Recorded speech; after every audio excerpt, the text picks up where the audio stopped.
About half a year after getting married, an event struck my life out of the blue. I was saddled with caring for my father-in-law, who became bedridden after an accident. As I struggled with caregiving for the first time, my husband said to me, "You handled my dad's care.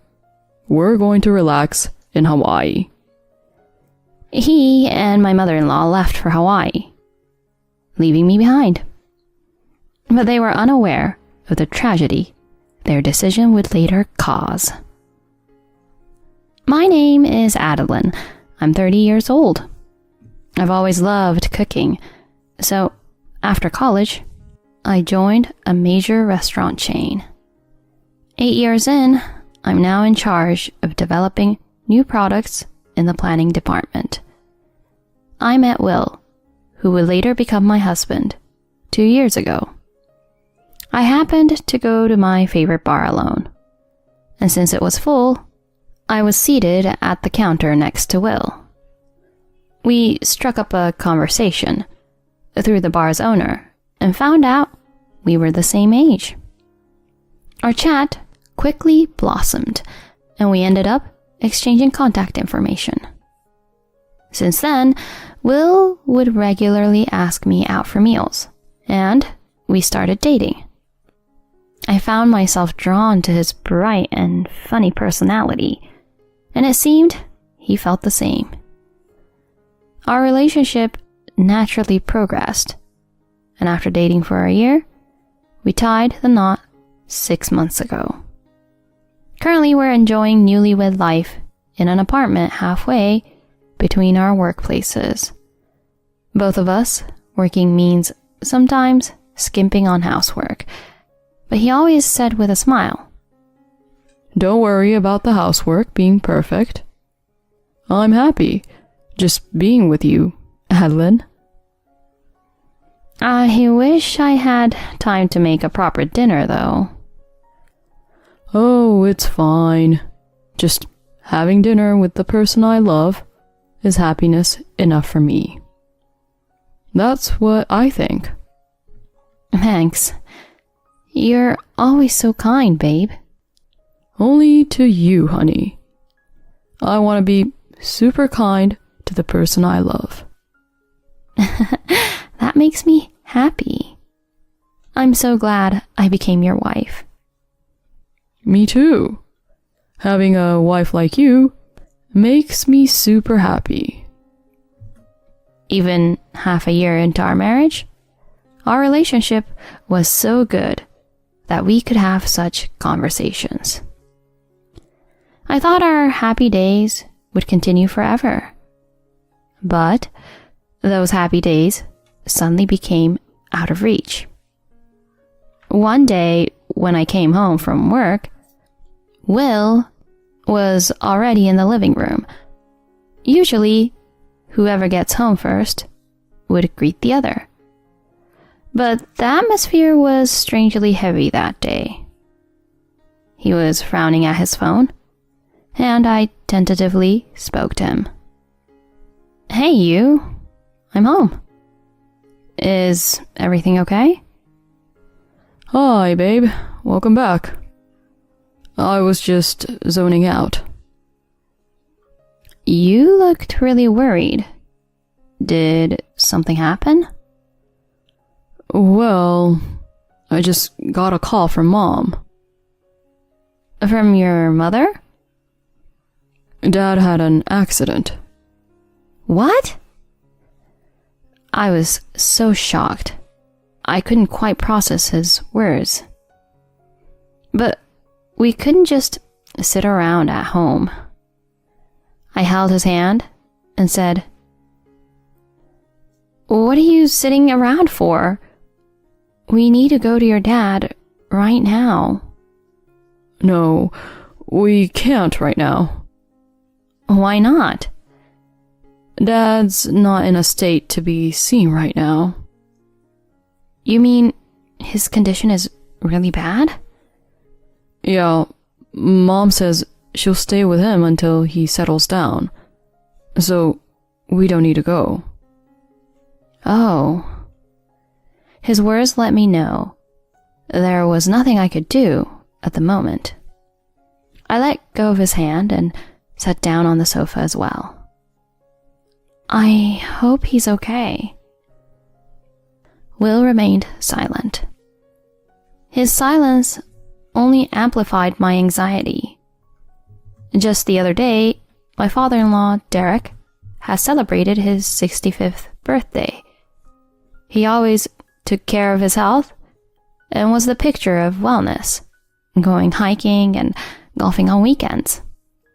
He runs a company, and my husband works for him.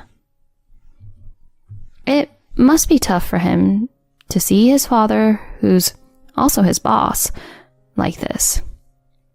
He was incredibly down that day, which was hard to imagine, given his usual cheerfulness. A week later, we were finally able to visit Derek. As Will and I headed to his hospital room, he lay there with a weak smile.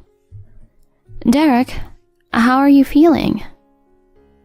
He scratched his head apologetically in response to my question. "Oh, Adeline, I feel bad that I've made you guys worry." "Don't be silly. I'm just relieved that you're safe." Huh, it's nice to hear you say that. I can talk, slowly but surely. I'm okay. "I'm glad. But please, take it easy for a while, okay?" His face lit up with joy at my words. Seeing his smile, I felt a bit relieved. It seems the accident damaged his spinal cord, and he still has some paralysis. The plan for treatment is to stay in the hospital for about 2 months of rehab, and then see how things go. He'll need regular rehab after he's discharged. While he is away, Will take over as the acting president of the company. Although it's only temporary, the idea of my husband becoming the president feels strange. As I watched the guys talk, my mother-in-law Paulina appeared in the hospital room. She called me over to the corner of the room and spoke to me with a tone dripping with sarcasm. "Hey, Adeline. You do understand your place, don't you?" What do you mean?" "Well, just because Will is becoming president doesn't mean you'll have it easy. Understand? Don't get too comfortable with him being in that position. Okay?" "There's no need to worry about that. I work and earn my own salary. Thank you." We'll see about that. After all, you approached Will knowing he was the son of the president, didn't you? Shame on you." She scoffed at me, casually tossing out such accusations. But that was just her imagination, not the truth. I found out Will was the president's son well after we started dating. From the beginning of our marriage, Paulina has consistently treated me with this kind of disdain. I didn't want to be disliked based on a misunderstanding, so I corrected her on the spot. "Paulina, I didn't approach him for his money. I fell for him because of who he is as a person." "Sure. Like I believe anything that comes out of your mouth." "I'm telling you the truth. You got the whole thing wrong." "Whatever. No matter what you say, I will never approve of you." "How could you say that?"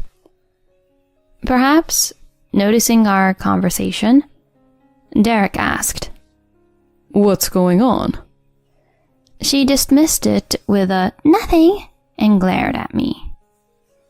It was clear from her behavior that she doted on Will.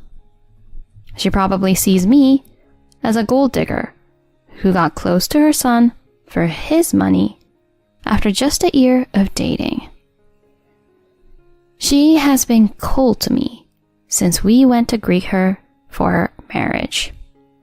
But to think she would speak to me like this, even with her husband in this condition?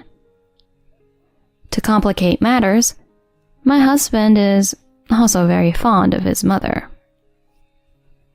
A few days later, he suddenly said something unexpected. Adeline, Dad's probably going to be discharged from the hospital in 2 months. That's when we're moving back to my folks' place. Wait a minute. Why all of a sudden? Mom suggested it. She said it's about time we all live together. Come on, you know it would be tough on Dad if Mom's by herself, right?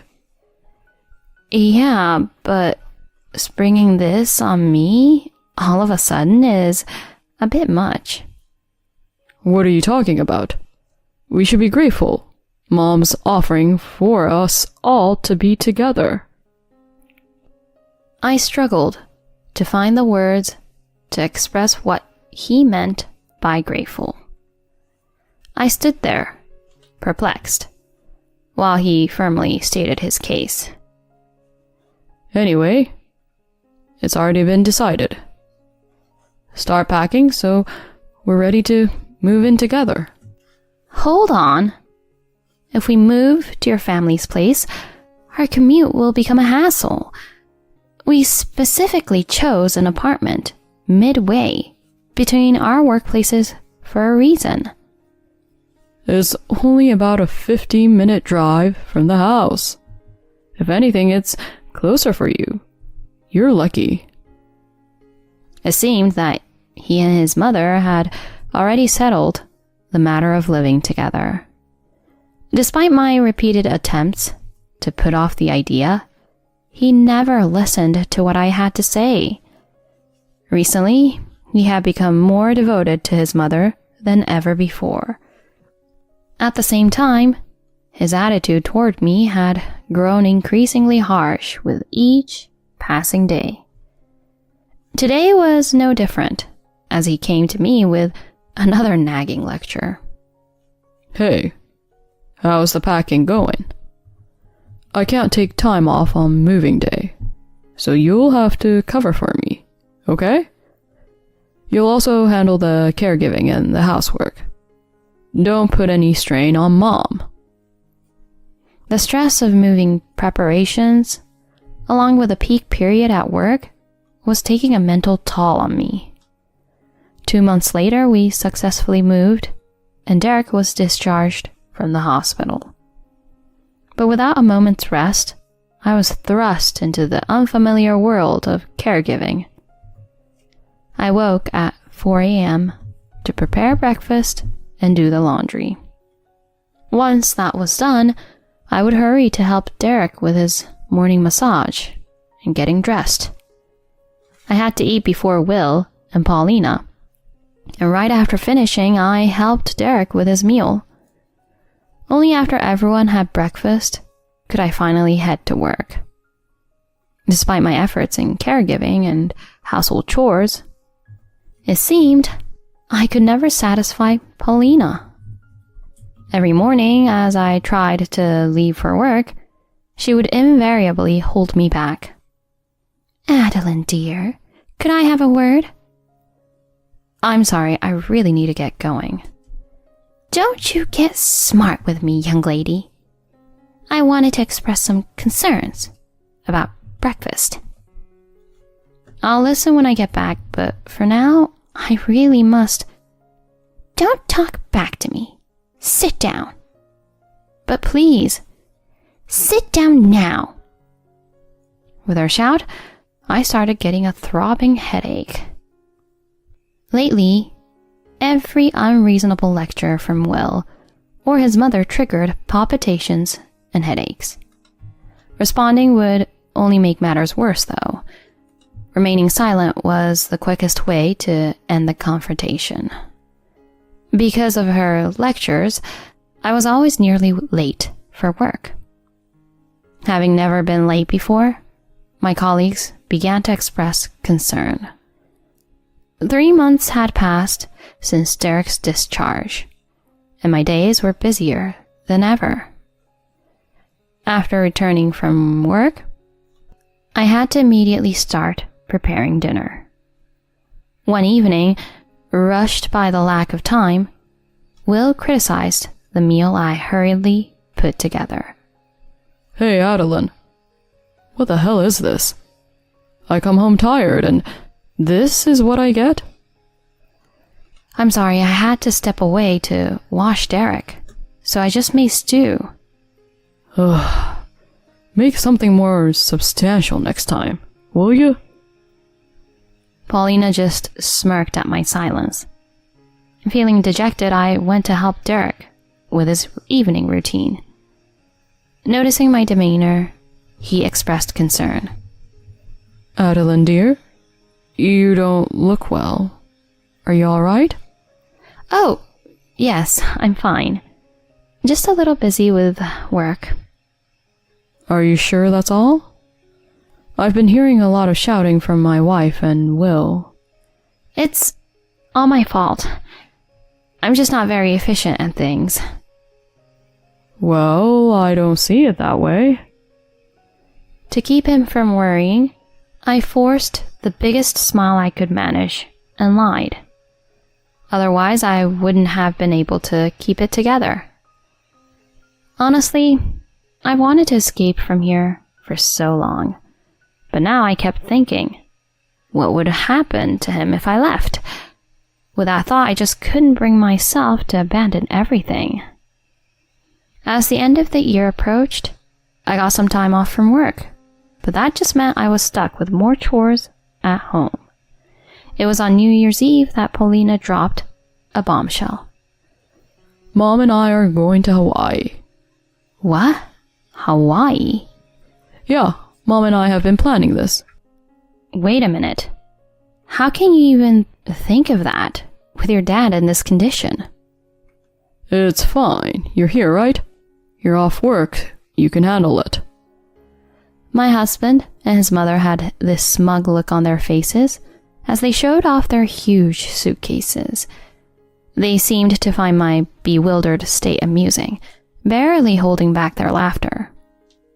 On the day of the trip, as they were leaving the house, Will casually said, Take good care of Dad. We're going to chill in Hawaii.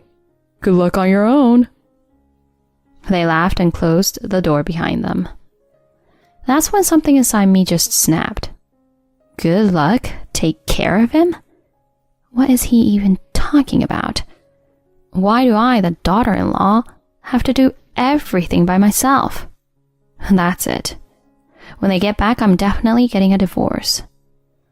I felt much better when I said that to myself, and I decided to devote myself to caring for Derek while they were gone.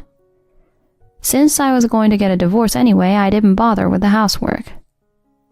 The next day, as usual, I prepared breakfast for Derek and took a towel and clothes to his room. That's when he greeted me with a smile. Happy New Year, Adeline. Happy New Year to you too, Derek. Where are Will and Paulina? It seemed like there was some trouble last night. They went on a trip to Hawaii. Hawaii? He asked, a look of confusion spreading across his face, followed by a deep sigh. I didn't know how to respond, so I stayed quiet. Then, unexpectedly, my bedridden father-in-law sat up. What in the world? Let's get started. Adeline, I owe you an apology. Wait. Are you sure you're okay? I've been able to get up by myself for a few days now. I was just waiting for the right time to show everyone. I never thought those two would give me such a perfect opportunity. What do you mean? Then he started to explain with a sly grin. Apparently he had been trying to do something about the situation where I was the only one being overworked. He'd asked his wife and son for help, but they completely ignored him. Moreover, he received a call from the company's executive vice president, reporting that my husband, who was acting as president, was doing whatever he wanted. It seemed likely that they used company funds for their trip. So, Derek got in touch with people at the company and had them monitor my husband's actions. It turned out that his work attitude was lazy, and the employees were all angry. Derek was planning to return as president after the new year, and my husband was going to be demoted back to a regular employee. But after this incident, Derek decided to fire him. Regarding the house, it was actually in my father-in-law's name. He'd made plans to change the locks while they were away, so when they returned, they wouldn't be able to get in. A week later, there was a ruckus at the front door and the intercom started buzzing non-stop. My husband and his mother had returned from Hawaii and were trying to force the door open. I responded to them through the intercom monitor. "Welcome back. How was the trip?" Adeline, you're home? I can't get the door open. Open it quick. "Sorry, but I can't. Your father told me not to let you in." What? What are you talking about? "So, did you guys have a good time on that trip, funded by the company's money?" What? How did you? Will, with a look on his face that screamed, How do you know about that? left me unable to help but burst into laughter as I watched their expressions on the monitor. Just then, Derek, who had been listening in, chimed in. Aha, just as I thought. You did use the company's money, didn't you? Dad? I thought you couldn't get up. Thanks to Adeline, I've been getting help with my rehab from Adeline every day. I've been able to get up for a few days now. I've also heard about your terrible behavior at the company from the executive director. The executive director? You're kidding, right? No, that's not true, Dad. I didn't. You didn't what? You're incompetent, and you're fired. Pack your stuff and leave the company now. Will started to plead with tears in his eyes, visible through the monitor. Adeline, honey, you wouldn't abandon me, right? To his pleading, I stated firmly, "Are you kidding me? Do you have any idea how I've felt since the day you decided we would move in here? You and your mother took me for granted, pushing his care onto me. Do you understand how hard that was for me?" Calm down, Adeline. I'm sorry, I'll apologize. Your apologies are worthless. It became clear to me when you all left for that trip. Being a family with you is just a waste of time. I'm going to live on my own. I've had it with a mama's boy like you. At my words, he stumbled backward, but his mother supported him immediately. The scene was a pitiful display of a mother and son. They kept screaming, "Open the door," but Derek never responded to their pleas. With the help of the lawyer contracted by Derek's company, our divorce was finalized. Since then, I haven't seen them. Rumor has it the mother and son duo both are unemployed and unable to rent a place, living in cheap motels and picking up day labor. It's a far cry from their previous lives, but well-deserved punishment, if you ask me. After the divorce was finalized, Derek said to me, I'll hire a housekeeper, so go live your life. Taking him up on his offer, I moved closer to my workplace. Now I spend my days comfortably and fulfilled. I can never thank my father-in-law enough for saving me. Somehow, someday, I intend to repay this kindness.